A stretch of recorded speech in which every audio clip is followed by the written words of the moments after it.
வணக்கம்ங்க. இன்றைக்கி நம்ம காப்பியாஸ் வில்லேஜ் கிச்சன் சேனலில் தீபாவளி 6வது பலகாரமாக அப்படியே பாருங்கள், பொன்னிறத்தில் மொறுமொறுப்பான சோமாஸ் பூரி, சோமாஸ் அப்படின்னு சொல்லுவாங்க. நம்ம சோமாஸ்ன்னு தான் சொல்லுவோம். முறுக்கு அதிரசத்துக்கு அடுத்து சீர்தட்டுக்கு உகந்த எண்ணிக்கை பொருள். Hello viewers, welcome to காப்பியாஸ் village kitchen. முதல்ல இதுக்கு பூரணம் ரெடி பண்ணணுங்க. 1 கப்பு உடச்சக்கல்லை எடுத்து, இது மெஷரிங் கப்பால் 1 கப்பு இருக்குன்னு வச்சுக்கோங்க. உடச்சக்கல்லை எடுத்து நான் வறுத்துக்கிறேன். வறுக்கிறதுனா என்னென்னா, சூடு பண்ணி எடுக்கணும். நம்ம அதை கொஞ்சம் நேரம் ஒரு 2-3 நிமிஷம் போட்டு சூடு பண்ணிவிட்டு கையில் தொட்டால் நல்லா சூடு தெரியணும். அந்த அளவுக்கு வறுபட்டால் போதுங்க. இதை ரொம்பலாம் வறுத்துடக்கூடாது. எடுத்து நல்லா ஆற வச்சுருங்க. இந்த கப்பால் நான் 1 கப்பு எடுத்து வறுத்து ஆற வச்சுருக்கேன். நான் நிறையா தான் செய்ய போகிறேன். 1 கப்பு உடச்ச கடலை அரைச்சி மாவு எடுத்துக்கிட்டிங்கன்னா, அதுக்கு இணையாக 1 கப்பு தேங்காய் துருவல் வறுத்தது. அதாவது உடச்சக்கல்லையும் தேங்காயும் ஒரே மாதிரி எடுத்துக்கணும் அளவு. அதில் 1/4 பங்கு தாங்க சர்க்கரை எடுக்கணும். இதுதான் சோமாஸ் பூரணத்திற்கான மிகச்சரியான அளவு. அதிகமாக சர்க்கரையெல்லாம் போட்டுட்டிங்கன்னா சோமாஸ் நமுத்து போயிடும். நான் 1 கப்பு சர்க்கரை எடுத்து பொடிச்சு வச்சுக்கிட்டேன். ஏன்னா நான் 1 கிலோ மாவுக்கு சோமாஸ் ரெடி பண்ண போகிறேன். அதனால் நான் கூடுதலாக பூரணம் செய்கிறேன். 2 பெரிய தேங்காய், பெரிய அளவுக்கு தேங்காய் எடுத்தேன் நான். இது கொஞ்சம் சின்னது. பெரிய அளவு தேங்காய் எடுத்து உடச்சி சில்லுகளாக எடுத்து அதை நல்லா மிக்சியில் போட்டு பூ மாதிரி எடுத்து நல்லா ப்ரௌன் கலராக இது மாதிரி வறுத்து எடுத்து வச்சுட்டேங்க. இது 1 மாதத்துக்கு முன்னமே நான் செய்து வச்சுட்டேங்க. அப்போ நான் கொஞ்சமாக சோமாஸ் செஞ்சேன். அதுக்காக நான் இது செய்தது. இப்போ என் தங்கச்சி வந்திருந்தப்போ நிறையா செஞ்சோம். 1 கிலோ மாவுக்கு செஞ்சோம். அதனால் நான் இப்போ இந்த பயன்படுத்திக்கிட்டேன் இந்த தேங்காவை. இது எவ்வளோ நாள் இருந்தாலும் கெட்டே போகாதுங்க. அந்த மாதிரி இருக்கும் இந்த மாதிரி செய்து வச்சுட்டோன்னா. இப்போ பாருங்கள், இந்த தேங்காய் கிட்டத்தட்ட 4 கப்பு அளவுக்கு. ஆனால் கொஞ்சம் சின்னதும் பெருசுமா இருக்குது இல்லையா, அதனால் இதை மிக்சி ஜாரில் நான் போட்டு நல்லா பூ மாதிரி அடித்து எடுத்துட்டேன். கொரப்பாக பாருங்கள், இதுதான் பூரணத்துக்கு சரியாக இருக்கும். இப்போ 1 கிலோ மைதா மாவில் சோமாஸ் செய்யணுன்னா பூரண அளவை நான் சொல்லிடுறேன். மெஷரிங் கப் எடுத்துட்டிங்கன்னா 4 கப் அளவுக்கு வறுத்து பொடி பண்ண தேங்காய் துருவல், 4 கப் அளவுக்கு வறுத்து பொடி பண்ண உடச்சக்கடலை, அது கொரப்பாக தான் பொடி பண்ணணும், உடச்சக்கடலை மாவு, 1 கப் அளவுக்கு சர்க்கரை பொடி. இது எல்லாத்தையுமே ஒன்றா கலக்கணும். இப்போ நான் 1 கப்பு உடச்சக்கடலை மாவு அரைச்சேன், அதை நான் சேர்த்துருக்குறேன். இப்போ மிச்சம் 3 கப்பு உடச்சக்கடலையை நான் கொஞ்சம் கொஞ்சமாக சேர்த்து அரைச்சிடுறேன்.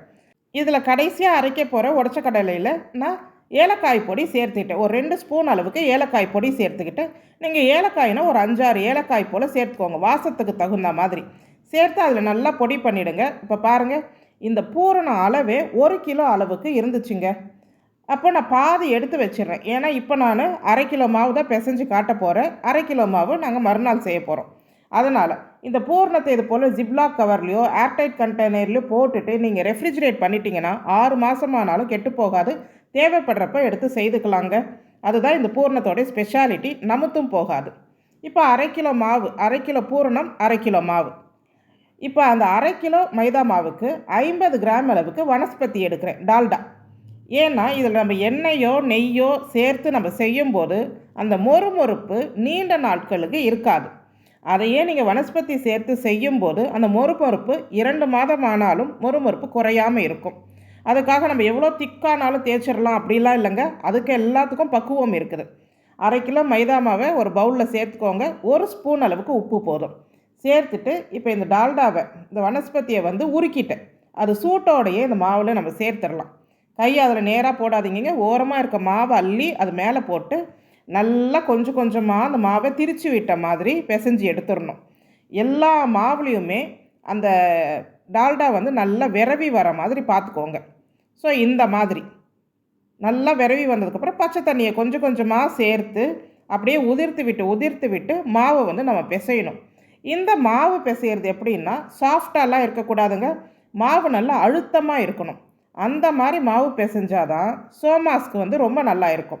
நீங்கள் சாஃப்டாலாம் பிசைஞ்சிட்டிங்கன்னா எண்ணெய் குடிக்கும், அதே மாதிரி நமுத்து போயிடும் சீக்கிரமாக. அப்போ மாவு பிசைகிறது ரொம்ப இம்பார்ட்டண்ட். இந்த மாதிரி நல்லா கொஞ்சம் அழுத்தம் கொடுத்து நல்லா கெட்டியாக பிசைஞ்சிருங்க. பிசைஞ்ச உடனே நாம் தேய்க்க ஆரம்பிக்கலாம். அப்போ தான் இந்த மாதிரி நமக்கு சோமாஸ் செய்ய வரும். பாருங்கள், எவ்வளோ மெலிசாக தேய்க்க முடியுமோ அவ்வளோ மெலிசாக தேய்ச்சிருங்க. எண்ணெயோ மாவையோ ஸ்ப்ரெட் பண்ணி தேய்க்கக்கூடாது அதிகமாக.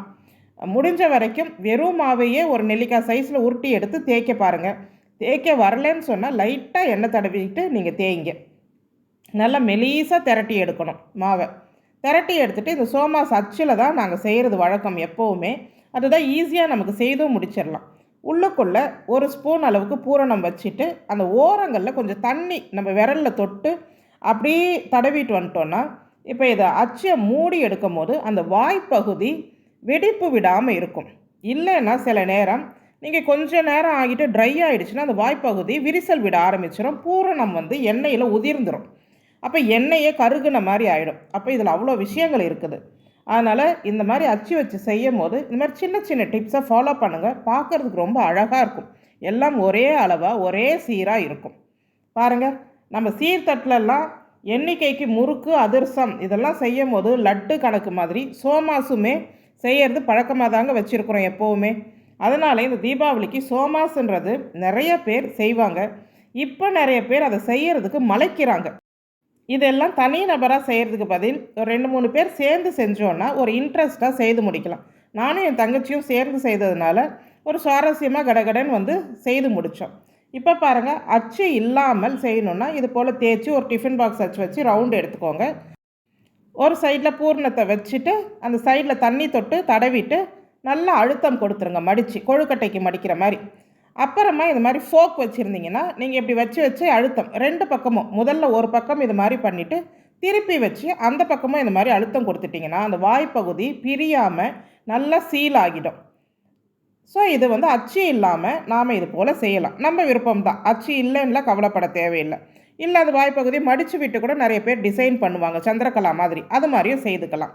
எப்போவுமே நீங்கள் எண்ணெய் சட்டியில் எத்தனை சோமாஸ் போட முடியுமோ அத்தனை செய்து எண்ணெய் சட்டியில் போட்டு பொரிச்சு எடுங்க. ரொம்ப நேரம் அந்த சோமாஸ் செய்து நீங்கள் அப்படியே வச்சிட்டிங்கன்னா அது அப்படியே உணர ஆரம்பிச்சிடும். ட்ரை ஆகும் போது மாவு வெடிப்பு விட ஆரம்பிக்கும். முதல்ல வந்துட்டு அந்த வாய்ப்பகுதிகள் தான் அப்படியே பிளக்க ஆரம்பிச்சிடும். நீங்கள் எண்ணெயில் போட்டிங்கன்னா உடனே உள்ளே இருக்கிற பூரணம் எல்லாமே ட்ரை பூரணம் எண்ணெயில் கொட்ட ஆரம்பிச்சிருச்சுன்னா எண்ணெய் கருத்து போயிடும். அதனால் எண்ணெயில் எத்தனை சோமாஸ் போட முடியுமோ அத்தனை திரட்டிட்டு நீங்கள் போட்டு எடுங்க. அதனால தான் சொன்னேன், ஒரு 2 பேர் இருந்தோன்னா இதெல்லாம் செய்கிறதுக்கு சுவாரஸ்யமாக இருக்கும். ஒருத்தர் திரட்டி கொடுக்க, ஒருத்தர் பொரிச்சு எடுக்க, இந்த மாதிரி கொஞ்சம் சுலபமாக முடிக்கலாம். நான் அதனால தான் பெரிய சட்டியில் வந்துட்டு 1 லிட்டர் எண்ணெய் ஊற்றிட்டேன். நான் கிட்டத்தட்ட ஒரு 10-12 சோமாஸ் ஒரு நேரத்தில் போடலாங்க. இதுக்கு எண்ணெயும் அதிகமாக செலவாகாது. போட்ட உடனே பாருங்கள், எண்ணெய் மிதமான சூட்டில் இருக்கணும். அதிகமான சூடு இருக்கக்கூடாது. ஏன்னா இது மைதா மாவு. மிதமான சூட்டில் குலாப் ஜாமுன் பொரிக்கிற மாதிரி தாங்க போட்டு அந்த மீடியம் ஃப்ளேம்லேயே வச்சு பொறுமையாக பொரிச்சு எடுக்கணும். பாருங்கள், இதில் எந்த ஒரு சோமாஸுமே தவறி கூட அதோடைய வாய் பிரிஞ்சு அதில் இருக்கிற பூரணம் கொட்டலைங்க. அதுதான் நம்ம முறையாக அந்த அச்சில் வச்சு சீல் பண்ணுறதோடைய பக்குவம். எப்போவுமே பலகாரங்கள் செய்கிறதுக்கு இது போல் சின்ன சின்ன டிப்ஸ் தான் ரொம்ப முக்கியமாக இருக்கும். நாம் அதை கண்டுக்காமல் விட்டோன்னா நம்ம எங்கே தவறு செய்தோன்றதே நமக்கு கண்டுபிடிக்கவே முடியாது. அதனால தான் இந்த மாதிரி பலகாரங்கள் வீடியோ பார்க்குறவங்க இது போல் சின்ன சின்ன டிப்ஸுகளை நல்லா ஞாபகம் வச்சுக்கோங்க. பாருங்கள், ரொம்ப வந்துட்டு நிறம் மாறுற அளவுக்கு இதை பொரிக்கக்கூடாதுங்க. அப்படியே அந்த லைட்டு கோல்டன் ப்ரௌன் அந்த பொன்னிறம் வந்து லைட்டாக டேர்ன் ஆகும் போதே நாம் எண்ணெயிலேருந்து எடுத்துடணும். அதனால தான் அந்த மீடியம் ஃப்ளேமில் வச்சு பொரிச்சு எடுக்கணும். இப்போ அடுத்து போட்டு நாங்கள் எடுத்துட்டோங்க. ஒரு 10 வந்து போட்டதுனால கடகடன் செய்து முடிக்கிற மாதிரி ஆச்சு. 1/2 கிலோ மைதா மாவில் நாம் இந்த அச்சு வச்சு இந்த சைஸில் நமக்கு 65 சோமாஸ், சரியாக 65 சோமாஸ் வந்துச்சுங்க. ஸோ ஒரு நாளைக்கு 1/2 கிலோ மாவு, அடுத்த நாள் 1/2 கிலோ மாவு, அந்த மாதிரி செய்து முடிச்சாச்சுங்க. ஸோ 1/2 கிலோவுக்கு நமக்கு 65 சோமாஸ். இப்போ பாருங்கள், இது அச்சு இல்லாமல் கையிலேயே மடித்து விட்டு செய்தது. அதுவுமே அவ்வளோ நல்லா இருக்குது. அதே மாதிரி சோமாஸ் நீங்கள் 2 மாதம் வரைக்கும் வச்சுருந்தா கூட அதோடைய மொறுமொறுப்பு குறையாதுங்க. உள்ள பூரணம் இது போல் ட்ரையாக இருந்தால் மட்டும்தான் உங்களுக்கு நமுத்து போகாமல் இருக்கும் சோமாஸ். இல்லைன்னு சொன்னால் நம்ம இது கூட நட்ஸ் அதெல்லாம் சேர்த்து வச்சு செய்தோன்னா ஒரு வாரம் ஆனாலே நமுத்து போக ஆரம்பிச்சிடும். இந்த மாதிரி ஜிப்லாக் கவரில் இல்லைன்னா ஏர்டைட் கண்டெய்னரில் போட்டு ஸ்டோர் பண்ணிவிடுங்க. பாருங்கள், நாங்கள் 61 சோமாஸ் செஞ்சுட்டு 4 பூரி செஞ்சாச்சுங்க. அதோடைய பூரணம் மட்டும்தான் மிச்சம். கரெக்டாக 1/2 கிலோ பூரணம் 1/2 கிலோ மாவுக்கு ரெடியாக இருந்தது.